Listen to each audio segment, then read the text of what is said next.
ทุกคนดูเพจข้างบนสิใครเป็นแอบเติมให้เราอีกแล้วแฮะขอบคุณนะมีแฟนดีมันดีอย่างนี้เนี่ยดูสิมี1,000 กว่าเพชรเลยเหรอเช่นใครเป็นวันนั้นไซเข้ามาไม่ได้มาวะใครไปดูมันแต่งตัวเขามี1,136เพชรอะไปเติมให้เขาเหรอขอบคุณนะ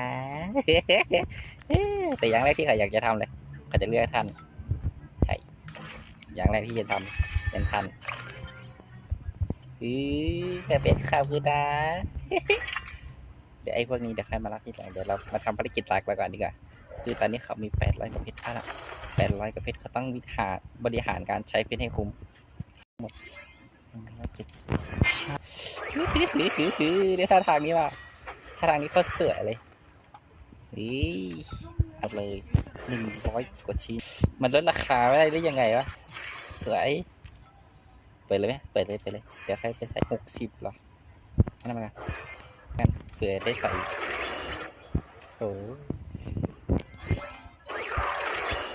เราลืมท่าทางโอเคผมก็ใช้เพชรหมดแล้วนะเหลือ33เพชรสุดท้ายจาก1,000 กว่าเพชรแค่แป๊บเดียวโอเคใครเป็นขอบคุณนะไม่กินหมดฟิว กินอะไรวะ